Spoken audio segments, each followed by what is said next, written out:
Welcome to Growth Marketer Academy with Ryan and Andrea Eldridge. SEO, the holy grail of digital marketing. And why wouldn't it be? Done right, you can reap leads for months, years even, without paying for traffic. Well, you do pay for it with the proverbial blood, sweat, and tears. Today we've got the episode you've been waiting for this whole darn series. Our 6 steps to dominate the search engine results page. This is Ryan Eldridge. And this is Andrea Eldridge. Welcome to Growth Marketer Academy.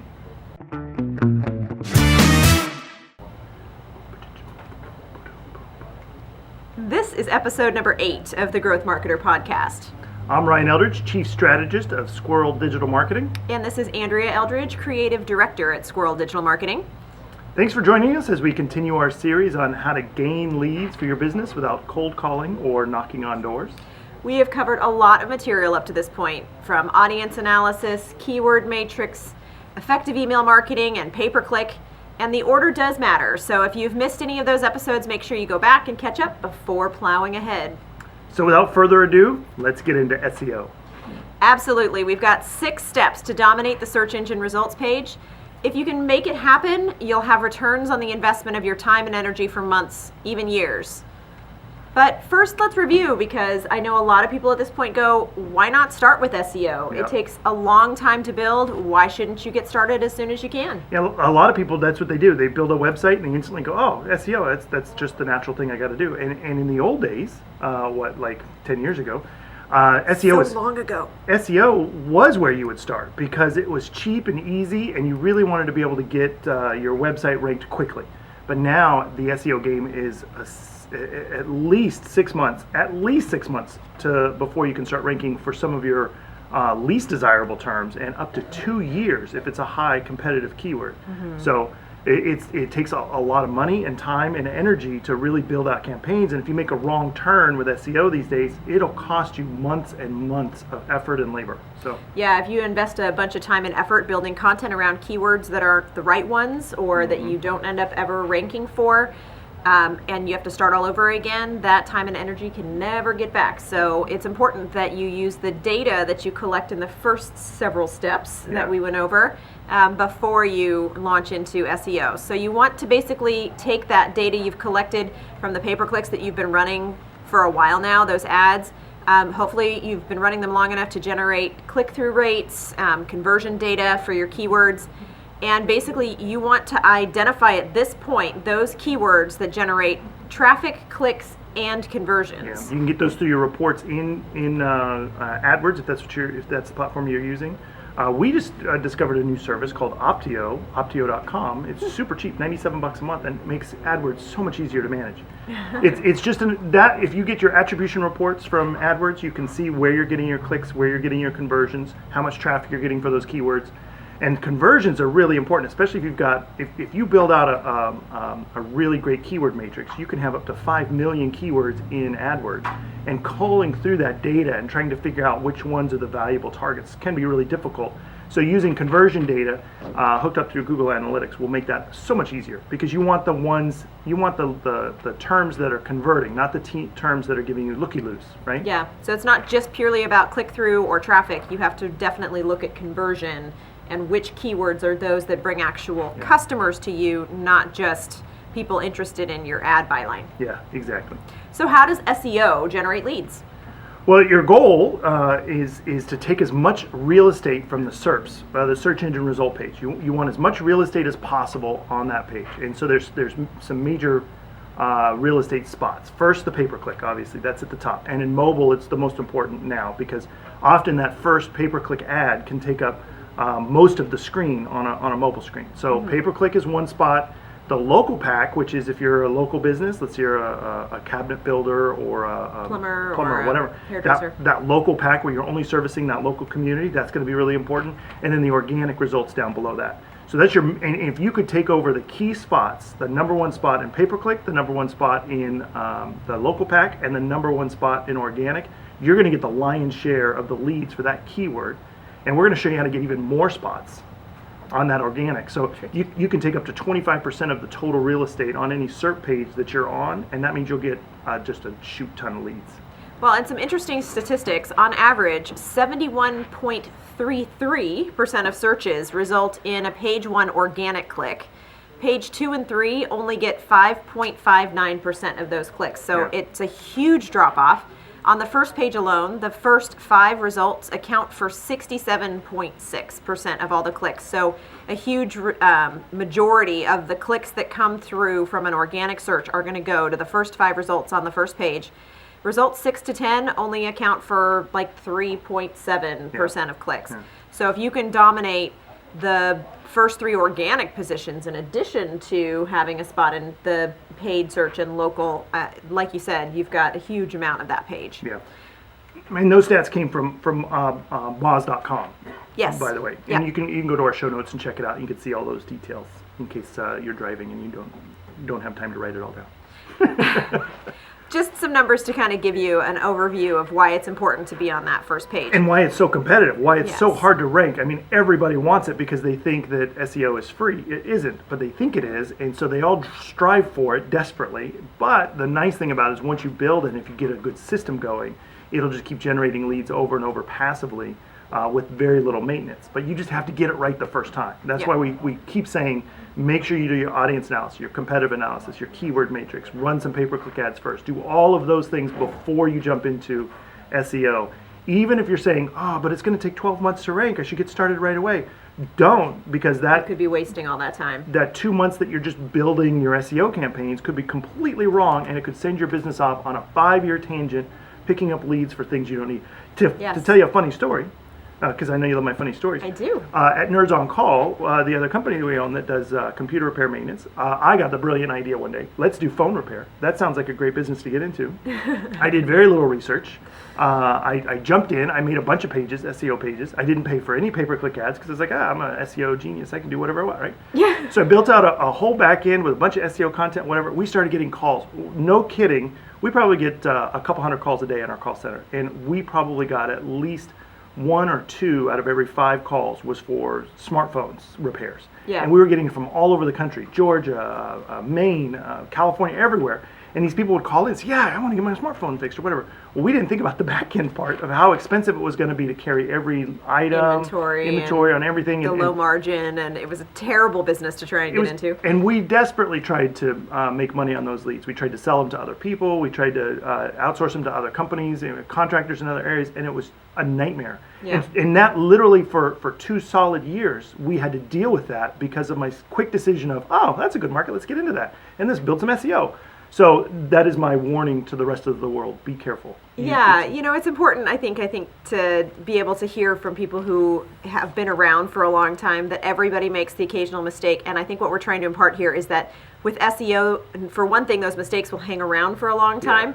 Yeah. And on the other, if you make a mistake and you spend a lot of time and effort building out pages for something that isn't really the traffic that you want to come to your site, then you're going to be wasting so much time and effort versus just being able to utilize the tools that you have at your disposal that take a little bit of time, but just, cool your heels a little bit and make sure you do your research before you start SEO. But now that we've covered that really well about just hold up and don't do it too soon, then I think at this point we can start with how do you dominate the SERPs? Our step 1 of our 6-step plan, and that is optimize for national search traffic. How do we do that? So you want to appear in search results for Google, Bing, Yahoo. I mean, come on. Yeah, the old people still use Yahoo, so you still need to optimize for it, and Bing too. But with search engines, they use a complex algorithm to rank your page or your content around other people's content and around the keyword terms that people are using to find your business. Well, and also the sites that link to you. That is a big part of the algorithm that we'll get to in a little bit, but it's not just about putting keywords on your page. And so the search engines crawl your website with basically it's almost like a virtual browser. We call them spiders. They crawl your website, click all the links on your website, look at all your pages, and index them just like a book, right? An index of a book. So if you wanted to quickly find, how to do something in an encyclopedia or whatever, if anybody uses that anymore, you look through the index and go, oh, look, there it is. There's how the Magellan Strait was developed, and then they can flip to the page they want. The search engines work exactly the same way. They're indexing your pages under terms and titles that they think you're trying to target. And Okay. one of the ways you do that would be to create keywords, right? So if you use your keyword matrix, you've developed a bunch of keywords. You're trying to read the minds of your customer, and you're developing keywords or search terms you think customers are looking for. And you want to create pages around those search terms. And now the key here, I think, is that when it comes to the search engine crawlers, you want to make their job as easy as possible. So you don't want to have a lot of conflicting data on your page and have this computer program ultimately not know how to categorize your page. And so you have to organize your keywords and your content properly, and make it easy for this program to index and identify what your page is about. Yeah. And so then, once you basically identify the most valuable keyword in your vertical by using the data and statistics from your pay-per-click campaign, you're going to be looking for those keywords that have the highest volume of clicks and conversion. And we talked about that a few moments ago, but you're basically targeting ideally search terms that have a low cost per click and a high conversion. That would be awesome if that exists for you. That means you'll rank faster if you're going for those lower competition keywords. Yes. And keep in mind that a lot of people are thinking with SEO, oh, I just have to put all my search terms, all my keywords, all the ones that I want on my homepage. That's what I need to do. And that confuses Google. You got to keep that in mind. Your homepage should be like the cover of a book. It can give you a summary of what your business does and whatever. But don't try to rank your homepage for all of your valuable keywords. You're going to create separate pages for each one of those keywords. Yeah. Again, if you're a plumber and you put on your homepage that you do drain repair and install faucets and do pipe refittings and do all these emergency repairs, all these things, those are all the things that you do, but Google now has to look at that and say, well, which one am I ranking you for? And they may know that you're a plumber, but if somebody's typing in drain repair, they're not going to go to your homepage. We want them to go to a specific page on your website that talks about drain repair. Yeah, and that's a key here because particularly for a local business, your local will probably direct to your homepage, and so your homepage should focus on keywords like best plumber in whatever city you're in, New Orleans, Louisiana. But it's once they go to your homepage, then to find information about specifically what you do, they should be going to service pages, potentially blog content if you wanted to. But in the case of what you do, categorizing your services and dedicating a specific page on your site to each service then also allows these crawlers for the search engine to identify specific services that you offer. And when your potential customer searches for that specific service, your service page will show up, which will again allow them to still find you, but allow you to have a much better chance at ranking for that keyword if that's the only thing you're talking about on that page, instead of talking about 600 other services that you also offer. And so when we talk about optimizing for keywords, one thing you don't want to do is just stuff your keyword into the page over and over again. Like Louisiana plumber, New Orleans plumber, plumber for Louisiana, plumber in New Orleans. You don't want to do that over and over again. Google knows what that is. It's keyword stuffing. You're putting way too many of your keyword in there, and they just start deranking you. Plus, it's a terrible user experience. Have you ever read one of those pages? Hey, come to Joe's Plumbing. We're really great at plumbing. When we do plumbing, we do awesome plumbing, and plumbing is so good for us. And if you're ever looking for a plumber, we're good at plumbing. Make sure you check us out on our plumbing page. It's just like, geez, dude, seriously, we get it. And Google does too, and Google cares about user experience, and so you can be penalized for doing that sort of behavior. What you're looking for actually, ideally, is to collect backlinks just as much as keywords. That's a huge factor now for Google, because it's basically assuming that if someone's going to link to your page referring to plumber in Louisiana and link to you, that other site has value as well. And so if someone else is willing to say that you are in fact a plumber in Louisiana, that can actually drive up your page rank. Yes. And so coming back to user experience, you need to make sure that the page that you're asking people to link to is user friendly and is something that is understandable. And you can utilize different words that relate to your primary keyword as well, and I think we'll probably get into that a little bit more later, but it shouldn't all be just you repeating, like you said, plumber, plumber, plumber. It can be other variations of describing what you do without using just the one term over and over we'll get into, I have a whole section on LSI keywords. We'll get into that when we do the keyword building part. Perfect. Okay, so specific site pages should appear in the SERPs for your most valuable keywords. Step number 2. is optimize for local traffic. Now, this is important for everyone or just for people who have a local presence? I would do this for everyone. So we have a couple of national clients that they, when we first started talking to them about local SEO, they were like, well, we have clients in China, we have clients in New York, we have clients in Colorado, everywhere. Why would we do that? And I said, well, here's the thing is a lot of times people want to do business with people in their local communities more than they want to deal with a big, giant conglomerate, right? Mm-hmm. And so this company basically sold these agricultural things to grow plants indoors.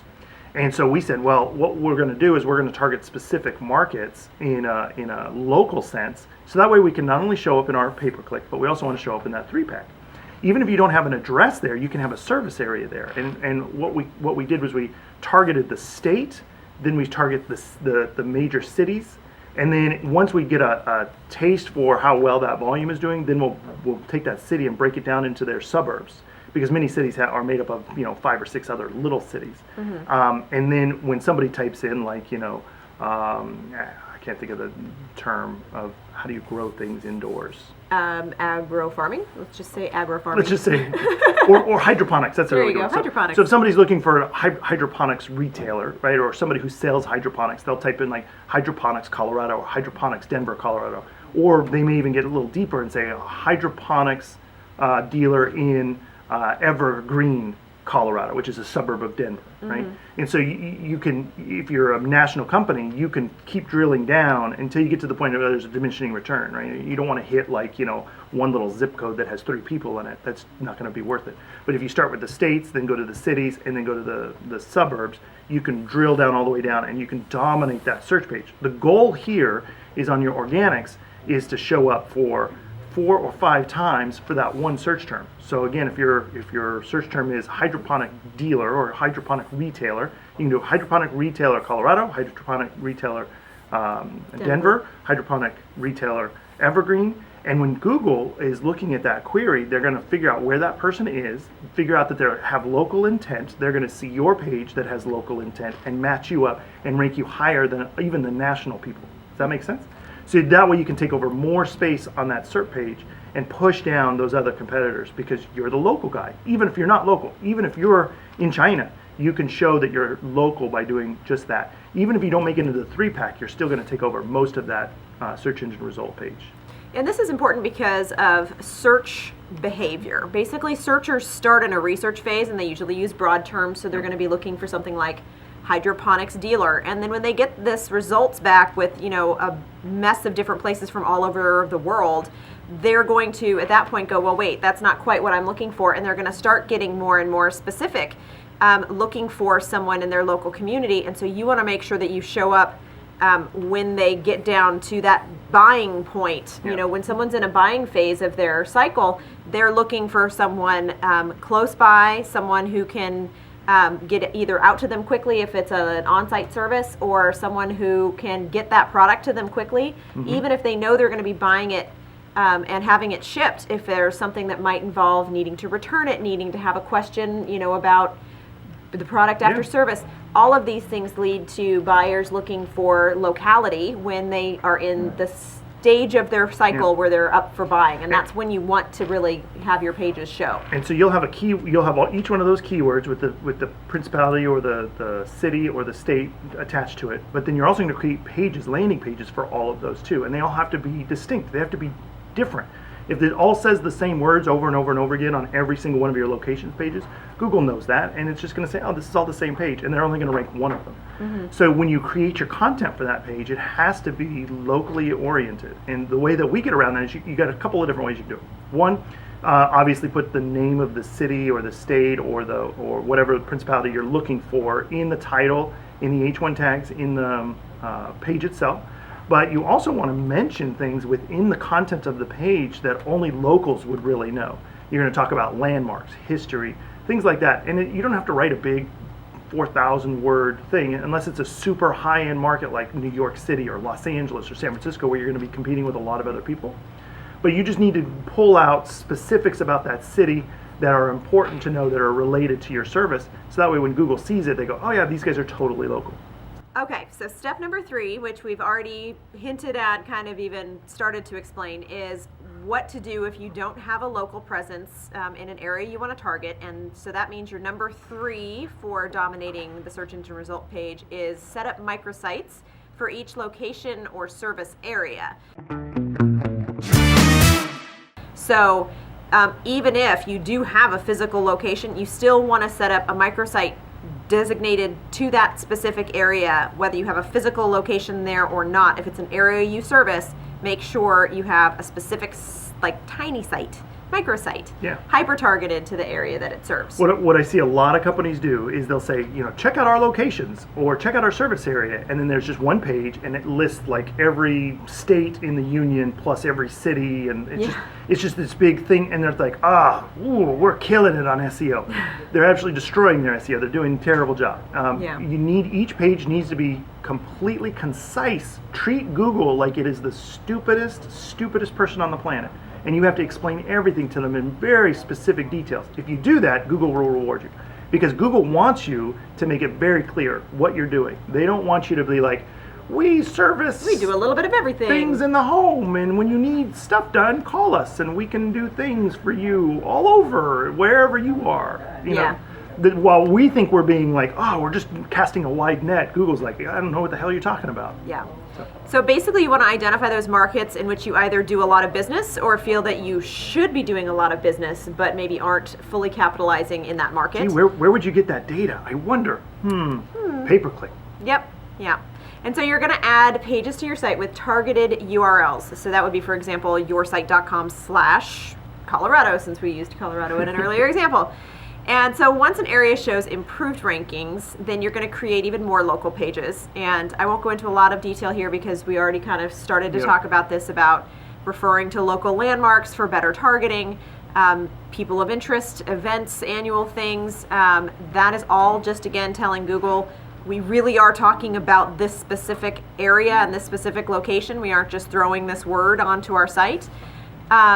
So, for example, let's say you install LED signs and you want to create a keyword page for targeting Denver. And so you're going to have a page that specifically is keyworded for LED sign installation in Denver, because then that way you have the opportunity to show up in a search for LED signs Denver, that otherwise, if you don't have a physical store in that location, you wouldn't show up at all in those local results. Yeah, you got it.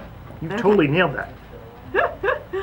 Okay, so within the top 3 organic spots and the top result in pay-per-click, you have, in this scenario, 4 of the 15 to 20 open spaces available on the search result page. Yeah, now you get 25%, your own 25% of the most valuable real estate in your market. And you're going to get 71% if those stats from Moz are right. This is 71% or 61% of all that traffic. So imagine having 61% of everybody looking for your type of business come to your business, and your competitors are below you. If you just follow the strategy correctly, you can totally do that. And I will point out one thing that isn't necessarily specific to SEO, but when it comes to pay-per-click ads, the more obvious that the ad they clicked on goes to the right page, the better. So if you have targeted ads in your pay-per-click that are for something like LED signs Denver, and you're taking them just to your homepage, which is about a mess of different signs that you can potentially create and or install in multiple communities.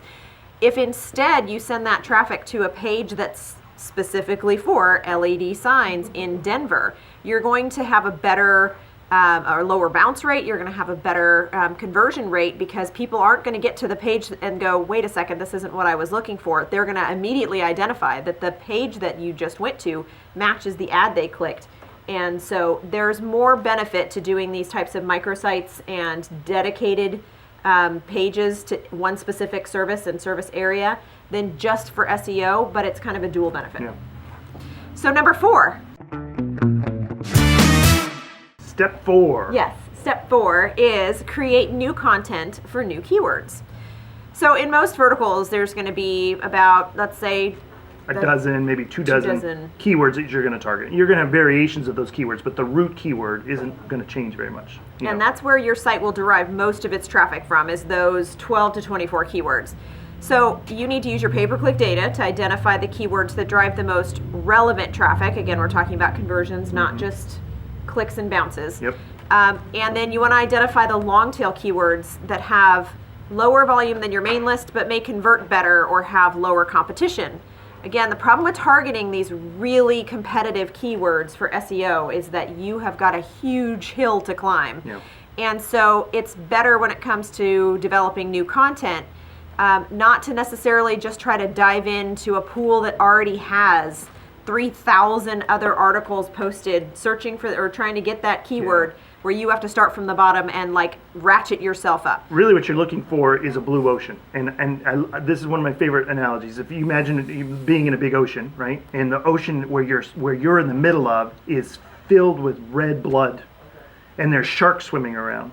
That is not a place you want to be. You want to be over there where it's nice and blue and it's totally clean and there's no one else, in your market, in your vertical, looking at your keywords, right? If you're in there with the sharks, you may be like, there may be a lot of action happening, but you're competing with everybody else trying to get at that stuff. But if you're over in the blue ocean, it's all yours, baby. It's all yours, so you don't have to worry about it. So look for blue oceans.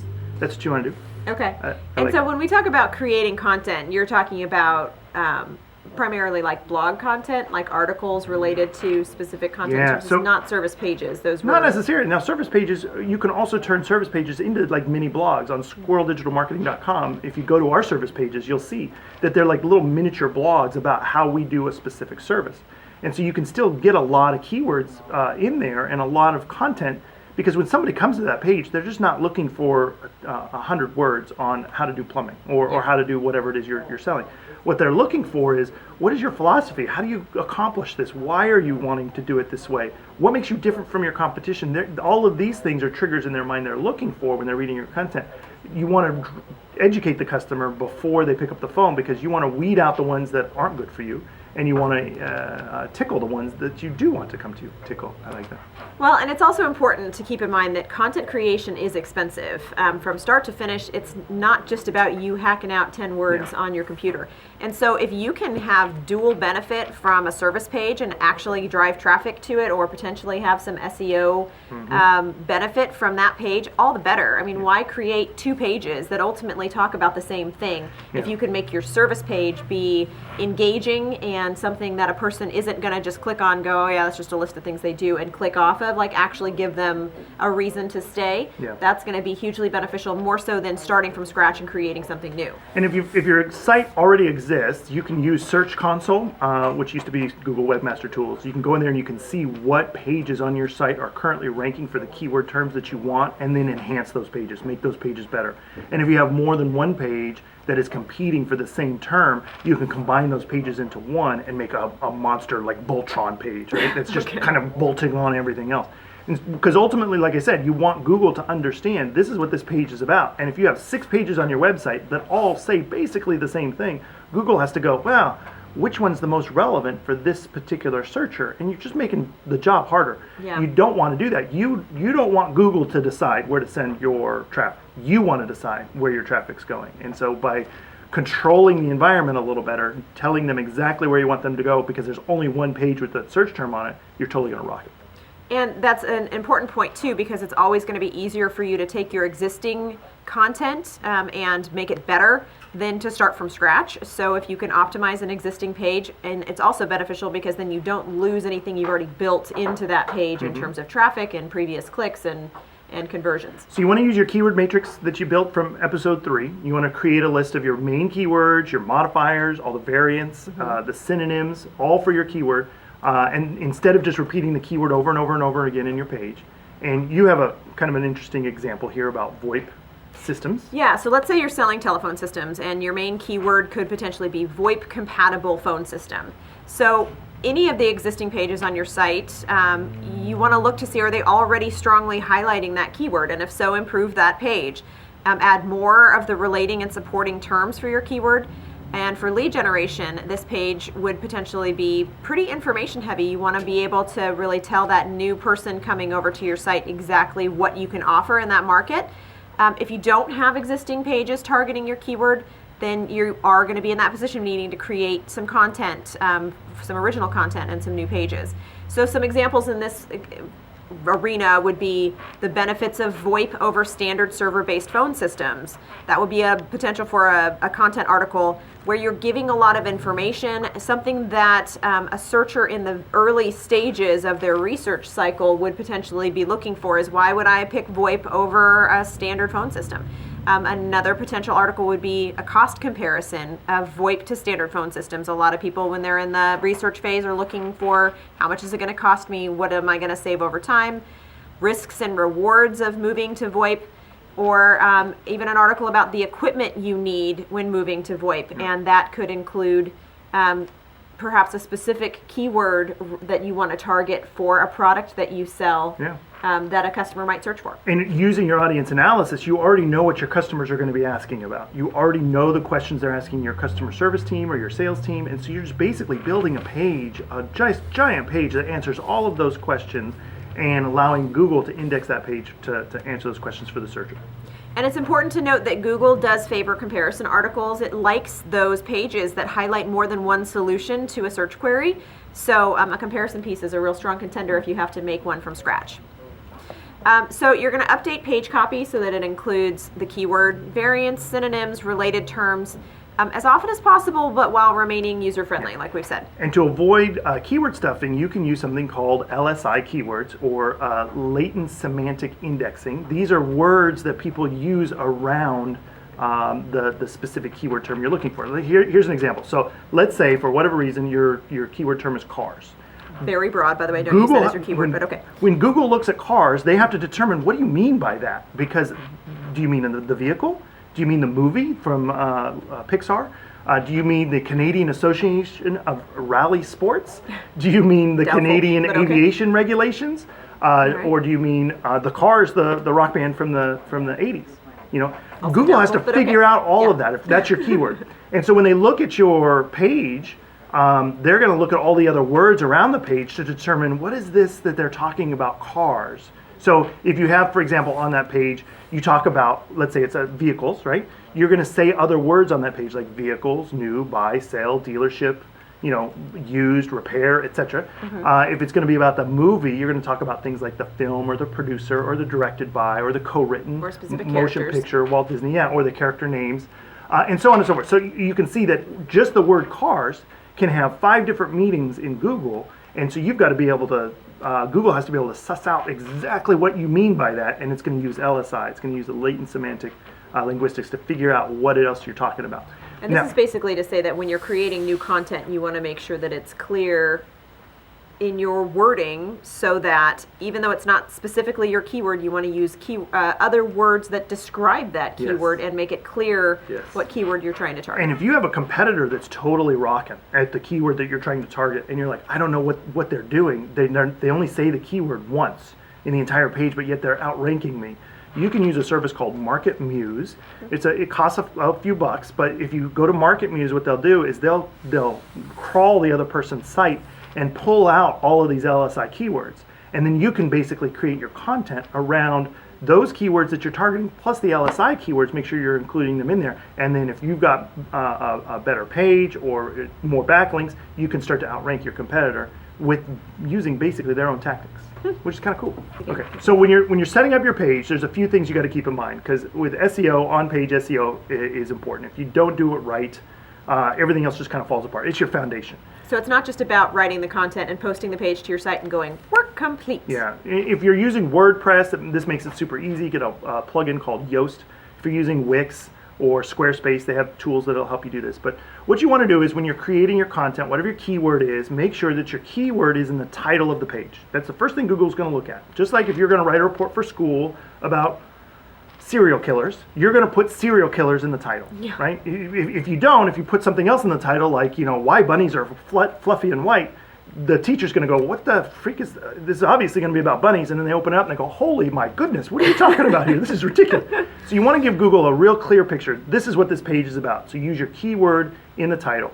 You also want to use your keyword in the H1 tag, which is your main headline tag. A lot of people are like, whoa, headline tags are so big. I love them. I'm going to scatter them throughout my whole page. I'm just going to shout at my customer these H1s. Well, the problem is H1, you're telling Google, this is my headline one. This is the most important thing besides my title on my page. If you want your to add these big, huge, bold texts or whatever. Just use different codes. You can use an H2 and just give it a larger font, and it'll be even bigger than your H1. But Google is looking at your H1 HTML tag and says that is what this particular page is about. Looking at the title page. Both of those need to have your keyword in it. Then you want to make sure that any other words in the keyword is in the meta description. And while it's not a ranking factor, it is a click-through factor. So if you're typing in, let's say your main keyword is red cell phone case, and your page says red cell phone case in the title, and it says in your meta description, we're the best place to buy red cell phone cases. Google will bold the red cell phone case because it matches the search query in your meta description, and it makes it very clear, hey, these guys have got it dialed in, rather than what a lot of people do is on each page they'll use this generic meta description. We are the best cell phone case manufacturers in the world. We make great cases. They're so awesome. We just love them. And Google won't highlight any of that. But the red cell phone case, if that's what your page is about, and your title says that, your H1 tag says that, and your meta tag says that, there is no doubt that's what your page is going to be about. And of course, it better be about red cell phone cases if I click through that. If it's blue, you're going to lose me. So, but you also want to make sure that you obviously put that keyword within the URL. You can call it a slug. So it's, it says yoursite.com/whatever. Yeah. On a lot of sites, the default architecture will be like /category/date/whatever. You want to get rid of all of that. You want to make it as close to the domain as possible, your keyword as close to the domain as possible. So it'll be yoursite.com/keyword. Yeah. Rather than a bunch of other junk in there. And then you're going to use the keyword in the alt tag of any images on the page. We actually did a pretty detailed blog post if you're interested in images and how they can benefit your SEO. They do factor in, and Google does still recognize those images and crawl those images. Yeah. So if you add an alt tag with your keyword in it, your images will boost your SEO. Yeah, and just when you do it, don't just make it just the keyword. Make it like a little description of what's in the picture. Google loves that stuff. So if you say, let's say your picture is of a red cell phone case, you want to say this is, say red cell phone case : this is the best product that we've ever sold, blah blah blah blah blah, and this picture shows whatever. This also helps someone who is impaired with their sight. If you're describing it when they're getting when the web browser's reading to them what the site's about, it'll say image, and then it'll explain to them what the image is. And so it makes your site also more useful, and Google loves it when you make things more useful. Okay, so number 5, your 5th item to focus on when you're looking to dominate in your SERPs is use link building to increase your page rank. Easier said than done, I think, but keywords are the number one factor that search engines use to categorize your links. Where your site ranks on the results page is based on your site's popularity, your business location in relation to the searcher, and how relevant your site is to the query. And so while you can make a perfectly keyworded page for salt shakers, it doesn't mean it's going to rank if the search relevance and popularity that's calculated doesn't match. Yeah, exactly. So let's say you go out and you tell all these other review sites. I guess there's salt shaker review sites. Of course. You post all your content to them. You send out little product samples to them, and you try to get everybody to talk about your cool salt shakers. And every time somebody talks about them, to link back to your site, they use, this is just a wonderful site for little knickknacks that you can put on your table and can hold different ingredients in them, right? And they say that in their link back to you. Google doesn't understand that. They're thinking, oh, your page says in the title and everywhere else that this is salt shakers, but all your links are coming back to you saying herbal shaker for knickknacks. Yeah. And you're like, what the freak is this? So they have to match too. So when you're doing your link building, the anchor text should be fairly similar to what it is you're trying to keyword your page for. So if it's salt shakers, it should be salt shakers. But now keep in mind, you can over optimize a page by getting too many backlinks that are exactly the same. So you don't want to tell every single person you must use this anchor text if you're gonna whatever. You don't want to do that because you want it to be sort of flow naturally. Sometimes it's going to be your brand that they have the anchor text to. Sometimes it's going to be your keyword. Sometimes it's going to be herbal knickknacks you put on your table. Who knows? But you want to get a lot of them to at least use your keyword to the page that you're trying to rank for, and that's why. That's one of the ways that Google is ranking your page above others. It's saying that's a vote for you for that keyword term. So basically what it sounds like it comes down to is that if you are going to go out and approach other sites and ask them to link to your page and link to your content, that it's not just about saying, hey, do you mind linking to me? Because you need to give them the specific page you want them to link to with the content that's relevant to whatever it is on their site. You're asking them to include a link to your site in. So if it's a blog post about salt shakers and you say, we have these amazing salt shakers, could you link to my page here specifically about salt shakers? Yeah. But you also apparently want to give them a suggestion perhaps about, could you please potentially link to my page in this way, and actually give them the anchor text you want them to use with the embedded hyperlink so that they can see exactly what you want. I know in a future episode we're going to go into a lot of detail about link building, because it is sort of the SEO Achilles heel. Everybody hates doing it. It's super difficult. You spend 2 months getting one link, and it's just a pain in the butt. A bit demoralizing. Yeah, but we've set up a pretty good method on how to do it, and we'll go over that in a future episode. But ultimately what you're looking for are other sites that have a decent page rank or domain authority, have them link back to you, and that can boost you. You want pages to be relevant in your niche. I've seen a lot of website designers that'll put a little tag at the bottom of the websites that they build, and it'll say powered by, website builder, whatever, right? Whatever their company name is. Well, the problem is now they're on a lawyer's site, they're on a chiropractor site, they're on a digital marketing site, and Google's like, I don't know what this brand is about. This makes no sense to me. And so they'll devalue those links. So they have to be relevant to your niche. And so you can go out to vendors, you can go out to customers, you can go out to whatever it is within your niche. News outlets is a good one. If you can get create a piece of content and get you on the television or news or something like that, all of those will bring you authority, versus getting on some unrelated website about alcoholism. Well, and this is the important thing about buying links, is that a lot of times you can find potentially slightly less reputable places that will sell you links, but those links aren't going to have value, and they can actually hurt your SEO ranking if they're just posting onto these informational sites that, I think we've all stumbled upon them in a search at some point, where you search for something and the page you land is just a list of links, and you're like, well, that's not useful to me at all, and all of the links are maybe related, but you're not going to stop and click through. You were searching Google for this answer, not some random link bait site. So and you want to build links not just to your homepage, but also to each one of those microsites. So if you're building a site for the Colorado or the Denver, you want to look for other people or companies within that area to link back to you, because their location as well as their vertical are all going to be influential on that link that comes to you. And determining its relevance. Google wants to make sure that the page that you're linked from is contextually relevant to the page it's going to. That's part of how they determine what your page is about, is by the links that are sending traffic to you. What are they talking about when they send traffic to you? So it all blends together into this algorithm. So you're looking for links from affiliates, vendors, sponsorship opportunities. If you've got a local college or community college, those are really great, because you can offer a discount, and they'll put a link to your discount offer on their page, or an employment offer. If you've got an employment, they'll give you a link to that. And edu domains are awesome for whatever. And you had said before early on to reach out to competitors, and I know that initially I was like, wait, what competitor is going to list you on their site page? And you have to be careful here, because there's a thing called reciprocal linking, and this is kind of an old school way, is like, hey buddy, I'll give you a link, you give me a link, and then we're like, yeah, we're colluding, we're totally awesome this way. Well, you don't want to do that, because Google will realize, oh, that's pretty lame, you guys are just linking back to each other. That doesn't work.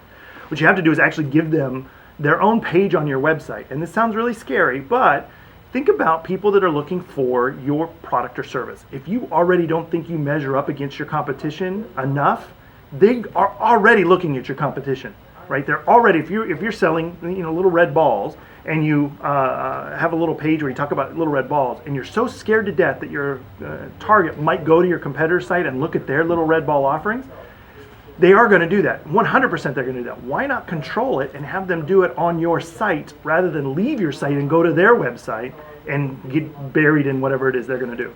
My question there, though, is, you're literally giving them a link to quickly click and go to their site. I know, but what you can do is you give them you say, listen, Mr. Competitor, I'm going to give you a bio page on my site. You can post your pictures on there. I'm going to be an editor. If you post something in there that I don't like, I'm going to tell you I don't like it and have you change it. But you can basically put an advertisement, a blog piece or whatever on my website, and I'm going to do the same on yours. And here's where the power comes in, because you're going to do that to 10 or 15 other competitors. They're all going to be putting their stuff on your website, and they're all going to be putting your stuff on their websites. Now, your stuff is going to be on 10 or 15 websites. Their stuff is only going to be on one. Now, this doesn't have to be only on your website. You can create a whole nother website that just says, redballcomparisons.com.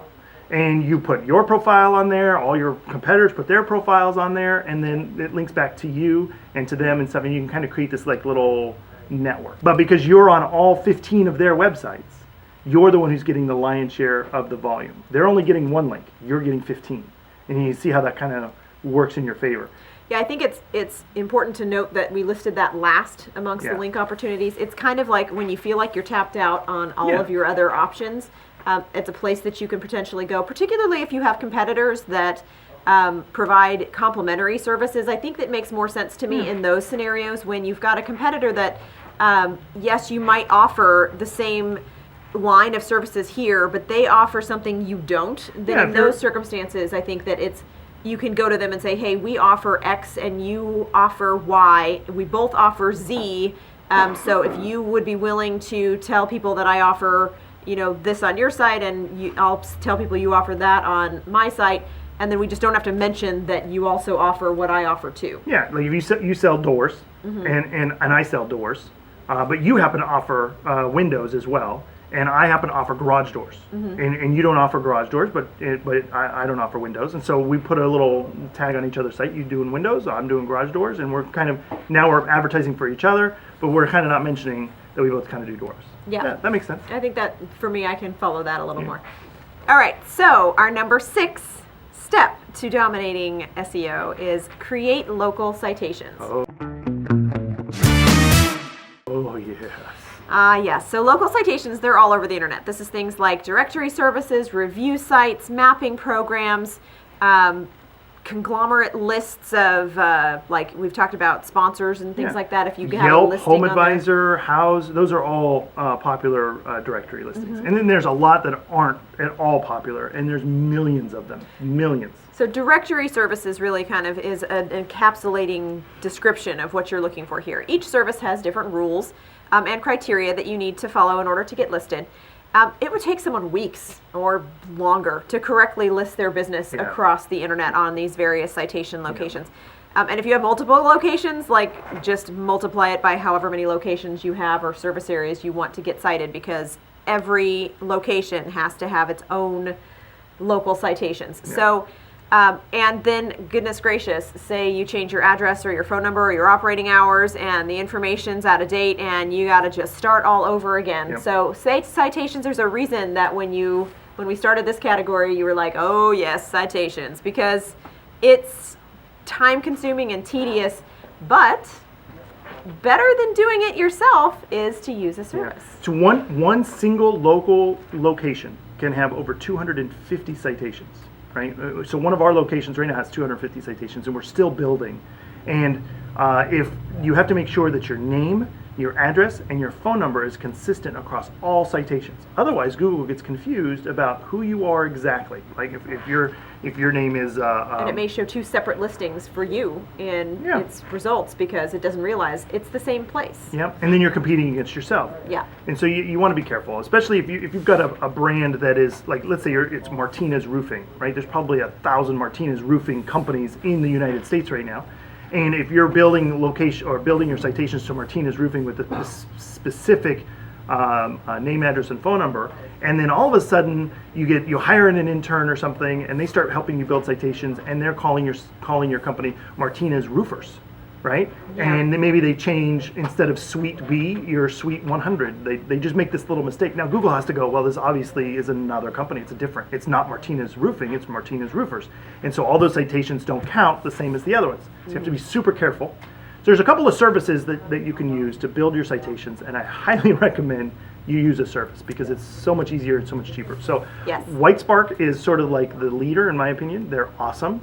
They have some great citations. I think it's about $4 to build a citation. You basically sign up, you get a trial period, and they'll give you a list of citations you can go to. So you can just go build them yourself. So if you want to cheat and do it yourself, go for it.